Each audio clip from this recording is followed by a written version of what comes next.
Pada tahun 1984, masyarakat Indonesia, khususnya di kawasan Cimanggis, Depok, sempat digemparkan oleh sebuah tragedi kelam yang mengguncang rasa aman warga. Seorang prajurit TNI Angkatan Darat, Sertu Rizal Wijayanto, ditemukan tewas secara mengenaskan setelah dikeroyok dengan brutal oleh puluhan anggota geng motor Black Vipers, geng motor paling ditakuti pada masa itu. Kejadian itu bukan hanya menyisakan duka yang mendalam bagi keluarga, tetapi juga membangkitkan amarah besar di tubuh kesatuan TNI.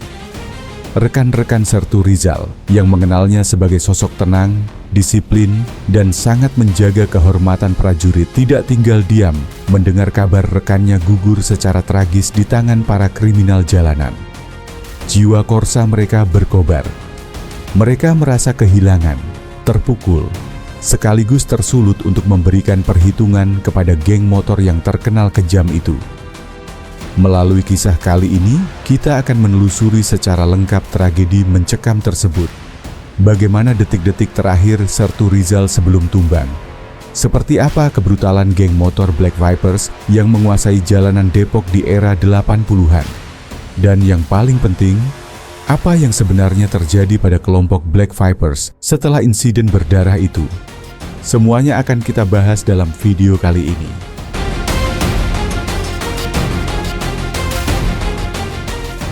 Sertu Rizal Wijayanto saat itu berusia 33 tahun. Ia adalah seorang prajurit TNI AD yang dikenal berdedikasi dan rendah hati. Ia tinggal di daerah Cimanggis, Depok, sebuah kawasan yang pada tahun 1984 masih dipenuhi pepohonan, jalan kecil beraspal kasar, dan pemukiman sederhana.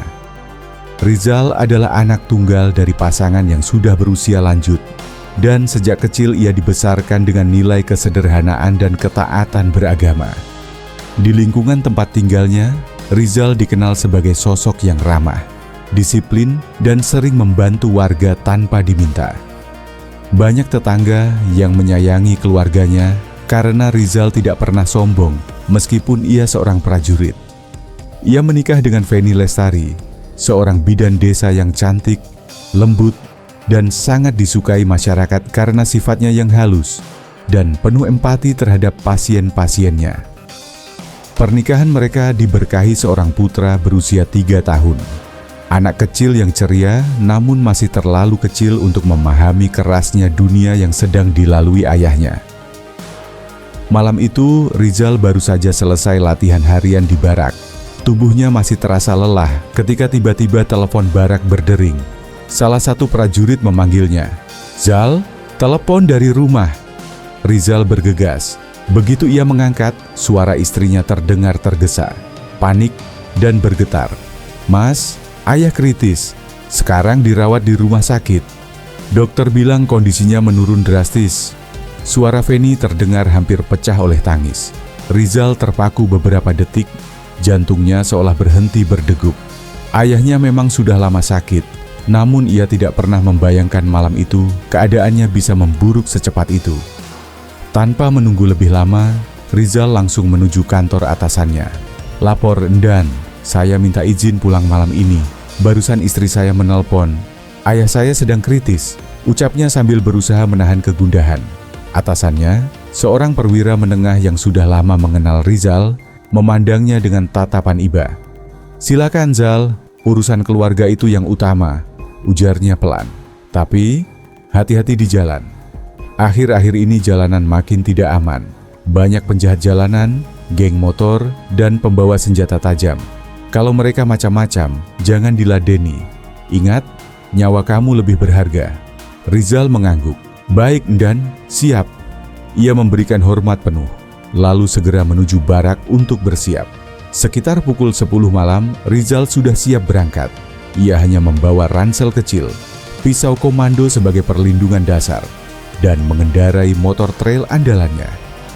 Begitu keluar dari barak dan memasuki jalanan Depok yang gelap, suasananya terasa berbeda. Sepi, terlalu sepi. Hanya terdengar deru mesin motornya dan hembusan angin malam.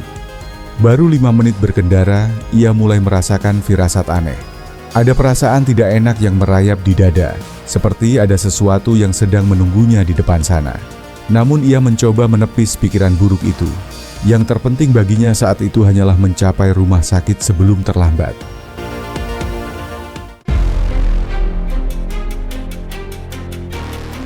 Baru 15 menit perjalanan, perasaannya semakin tidak enak. Saat ia melambatkan laju motor karena melihat bayangan bergerak di kejauhan, matanya menangkap pemandangan mengkhawatirkan. Ia melihat sekelompok pemuda berkerumun di pinggir jalan. Jumlah mereka banyak, lebih dari 20 orang. Siluet mereka tampak bergerak liar. Sebagian duduk di motor-motor modifikasi, sebagian berdiri sambil menenggak minuman keras dari botol kaca. Dari kilatan cahaya lampu motor Rizal, ia melihat benda-benda tajam, seperti samurai panjang, celurit melengkung, golok berkarat, pedang buatan sendiri, dan pentungan besi. Jantung Rizal berdegup kencang. Ia teringat pesan atasannya, jangan berhenti, jangan diladeni. Namun di saat yang sama, naluri prajuritnya muncul kuat. Ia melihat beberapa warga yang lewat dari kejauhan berbalik arah. Para pemuda itu sudah membuat jalanan ini tidak aman, dan jika dibiarkan, bisa membahayakan orang lain. Dengan napas panjang, Rizal akhirnya memutuskan untuk berhenti. Ia menurunkan standar motor dan turun, meski ia sadar risikonya besar. Langkahnya tegas saat ia berjalan mendekati kerumunan itu. Para pemuda itu terkejut melihat kedatangan seseorang di tengah malam begini. Beberapa yang sudah teler menoleh lambat, sementara yang lain langsung bersiaga, seolah kedatangan Rizal adalah ancaman. "Heh, siapa tuh?" seru salah satu dari mereka. Matanya sayu karena mabuk. Rizal tidak gentar. "Woi, bubar, jangan kumpul di sini sampai begini. Kalian bikin orang takut lewat," serunya lantang. "Bawa senjata tajam pula. Mau dipakai buat apa?" Beberapa tertawa, beberapa mencibir. Dari tengah kerumunan, muncul satu sosok yang tubuhnya penuh tato, mulai dari leher hingga kedua lengannya. Ia pemimpin geng itu, dan dari tatapan matanya yang merah, Rizal tahu orang ini mabuk berat. Pemuda bertato itu tersenyum miring. "Kami habis konvoi, Bang. Santai aja, kalau mau ikut minum sini." Rizal menggeleng. "Tidak. Saya cuma minta kalian bubar. Kalau tidak, saya telepon polisi." Sejenak suasana hening. Lalu suara tawa meledek pecah dari beberapa anggota geng. Perkataan Rizal baru saja seperti menusuk sarang tawon. Pemuda bertato itu menatap tajam, suaranya meninggi. "Emang lu siapa berani bacot di wilayah kami? Kalau mau selamat, jangan sok jago." Beberapa anggota geng bangkit sambil menenteng senjata tajam, mengelilingi Rizal dengan langkah mengancam. Namun Rizal tetap tenang, meski dalam hati ia tahu dirinya berada dalam situasi yang buruk. "Saya cuma ingatkan," ucapnya, "mabuk bikin kalian gak waras. Bubar sebelum ada yang celaka." Salah satu pemuda yang sejak tadi paling agresif menunjuk Rizal sambil berteriak, "Bos, hajar aja, malam ini kita kasih pelajaran." Rizal meraih ponsel dari sakunya, berniat menghubungi polisi, sebuah tindakan paling aman di tengah kepungan ini. Namun baru beberapa detik ia menekan tombol. Bruak! Sebuah celurit panjang menyambar dari arah belakang. Ia sempat merasakan angin dingin sebelum rasa panas mengiris kulitnya. Lengan kirinya nyaris putih. Darah memancar deras, membasahi bajunya, menetes ke tanah. Rizal menahan erangan, menahan rasa sakit luar biasa yang hampir membuatnya jatuh berlutut. Ketua Black Vipers meludah ke tanah dan berteriak. Matanya merah pekat. Habisi dia malam ini juga. Dia berani nantang Black Vipers. Dalam hitungan detik, lebih dari 10 anggota geng meluruk ke arah Rizal dengan senjata terangkat tinggi. Malam yang sunyi itu berubah menjadi neraka. Teriakan ketua Black Vipers langsung membuat seluruh anggota geng itu bergerak serentak. 26 orang menyerbu bagaikan sekawanan binatang liar yang lapar darah. Suara langkah kaki, dentingan besi, dan teriakan mabuk bercampur menjadi satu, memenuhi udara malam yang sebelumnya sunyi. Rizal, meski terluka parah, refleks mencabut pisau komandonya. Cahaya tipis dari lampu motor membuat bilah pisau itu berkilat tajam. Serangan pertama datang dari kanan. Rizal menangkis, memutar tubuh, dan menusuk perut lawan. Orang itu jatuh mengerang. Serangan kedua dari depan. Ia mundur setengah langkah dan menghantam tenggorokan penyerang dengan gagang pisau. Pemuda itu tersungkur sambil memegangi leher. Serangan ketiga dari kiri. Rizal merunduk cepat, memutar tubuh, dan menyayat paha salah satu anggota Black Vipers hingga pemuda itu jatuh meraung kesakitan. Dalam waktu singkat, 2-3 orang tumbang terkena kemampuan bertarungnya yang terlatih. Namun jumlah lawan terlalu banyak, terlalu liar, terlalu brutal. Rizal hanya satu orang, dengan kondisi lengan kiri yang nyaris putus dan darah yang terus mengalir. Setiap ayunan pisau membuat luka di lengannya makin robek, dan tenaga yang tersisa cepat terkuras. Napasnya mulai tersengal, pandangan matanya mulai berbayang, tubuhnya bergetar karena pendarahan parah. Para anggota Black Vipers semakin beringas. Sebagian menyerang secara membabi buta, sebagian mencoba mengelilinginya. Mereka tak peduli teman mereka yang tumbang. Malam itu mereka hanya ingin Rizal tahu ia tidak akan mampu melawan selamanya. Ia mencoba mengambil keputusan terakhir, yaitu kabur. Ia berusaha melompat melewati 2 penyerang di depannya. Tetapi sebelum ia sempat berlari beberapa langkah, sebuah pentungan besi menghantam tepat di bagian belakang kepalanya. Pukulan itu begitu keras hingga suara benturan tulang dengan logam terdengar jelas di tengah keributan. Dunia langsung berputar, kakinya goyah. Pandangan gelap berlari menyelimuti matanya. Rizal tersungkur ke tanah. Pisau komandonya terlepas dari genggaman. Napasnya berat, terputus-putus. Ia mencoba mengangkat tubuhnya, namun tubuhnya tak lagi merespons. Dalam hitungan detik, ia sudah tak sadarkan diri. Namun Black Vipers tidak berhenti. Mereka tidak memberi belas kasihan sedikit pun kepada tubuh seorang prajurit yang tak berdaya itu. Satu tendangan menghantam rusuknya. Brak! Disusul tendangan lain ke perut. Duk! 2 orang lain menginjak punggungnya berulang kali seperti menginjak tanah lumpur. Seseorang mengayunkan celurit ke punggung. Srek! Srek! Kulit dan daging tersobek tanpa ampun. Yang lain menusuk paha. Yang lain menebak lengan yang sudah nyaris putus. Seorang pemuda bertato mengambil samurai panjang dan mencabik bagian dada Rizal berkali-kali. Suara bacokan, amukan, dan teriakan liar memenuhi udara malam itu.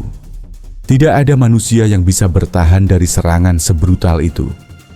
Setelah beberapa menit pengeroyokan yang tak terbayangkan, tubuh Sertu Rizal akhirnya berhenti bergerak. Tubuhnya tergeletak penuh luka, berlumur darah, hampir tidak dapat dikenali lagi. Pemimpin Black Vipers memandang tubuh itu dengan tatapan dingin, tanpa rasa bersalah, tanpa rasa takut pada hukum, tanpa sedikit pun menyesal. Ia hanya meludah dan berkata, "Buang aja mayatnya ke pinggir jalan, biar kayak bangkai."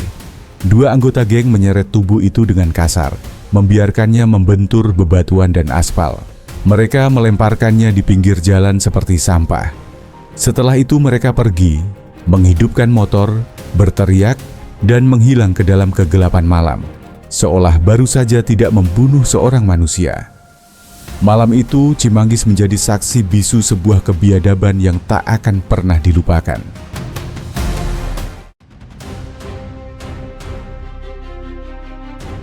Pagi itu, udara Cimanggis masih lembab oleh kabut tipis ketika seorang warga, Pak Samin, berjalan menyusuri jalan kecil untuk mencari rumput. Ia heran melihat cercaan darah yang seperti ditinggalkan oleh sesuatu yang diseret. Semakin jauh ia mengikuti jejak itu, semakin kuat firasat buruk menyergap dadanya. Ketika ia menyingkap semak-semak di pinggir jalan, tubuhnya langsung gemetar hebat. Ia melihat sesosok mayat pria tergeletak tak berdaya. Tubuhnya berlumur darah, dengan pakaian yang koyak dan penuh luka. Seketika Pak Samin menjerit histeris hingga terdengar oleh warga sekitar. Polisi datang dengan tergesa-gesa. Garis kuning dipasang. Para petugas medis mengangkat tubuh itu dengan hati-hati. Setelah diperiksa identitasnya, berita itu menyebar cepat. Korban adalah Sertu Rizal Wijayanto, prajurit TNI AD. Berita tersebut langsung meledak di televisi dan radio lokal.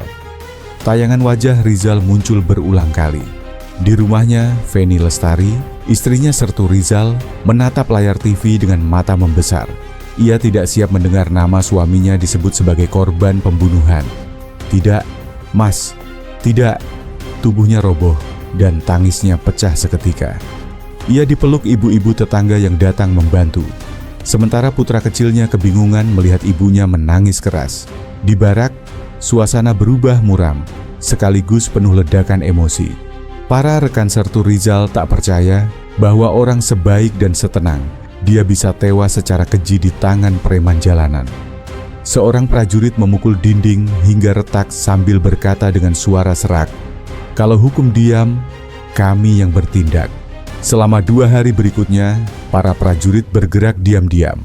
Mereka menyamar sebagai warga sipil, menyusuri warung-warung remang, terminal, dan bengkel motor yang sering dipakai nongkrong preman. Informasi demi informasi dikumpulkan, hingga akhirnya sebuah nama disebut oleh banyak orang.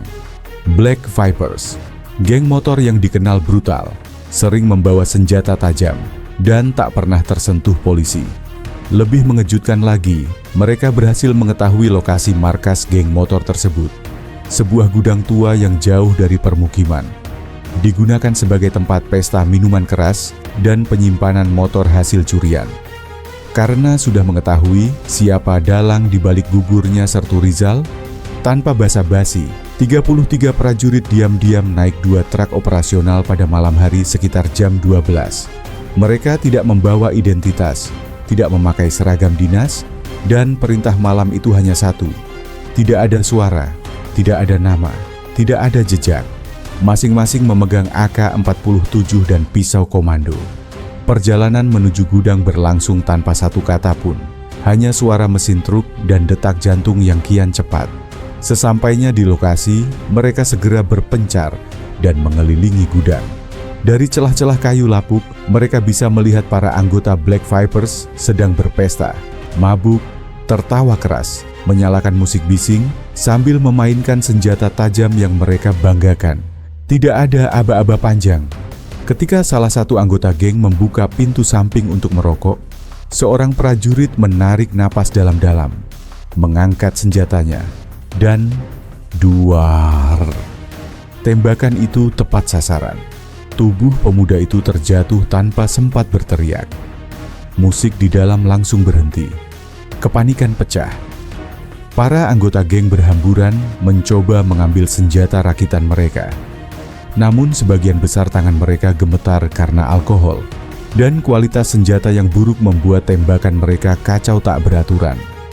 Prajurit TNI bergerak cepat, disiplin, formasi rapi, dan serangan mereka terarah.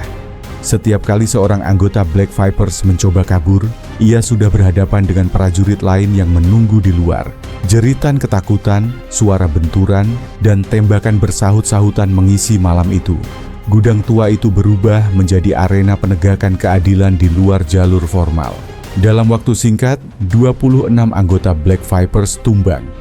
Tidak bersisa satupun yang berhasil melarikan diri. Setelah memastikan area aman, pimpinan operasi memberi instruksi tegas. Jangan sentuh tubuh mereka. Tidak ada barang yang boleh tertinggal. Tidak boleh ada sidik jari. Para prajurit mengangguk. Tidak ada yang berbicara. Penyerangan itu dilakukan cepat dan tepat. Hanya membutuhkan waktu kurang dari 15 menit. Setelah semuanya beres, mereka berjalan kembali ke truk. Lampu-lampu dimatikan. Tidak ada sorak kemenangan, tidak ada selebrasi. Yang ada hanya kesunyian dan rasa kehilangan. Malam itu, mereka kembali ke barak seperti tidak pernah terjadi apa-apa, namun semua dari mereka tahu, keadilan untuk Sertu Rizal telah ditegakkan.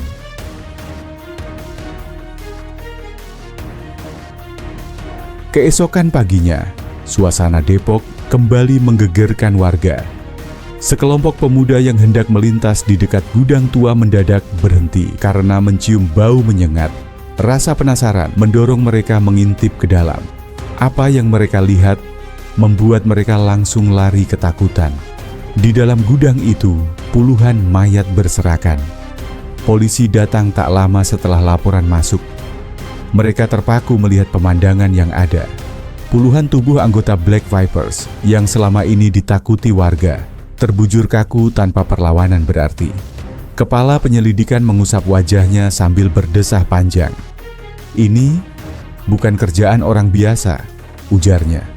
"Serangan cepat, bersih, dan tanpa jejak. Profesional sekali." Beberapa anggota polisi hanya saling pandang.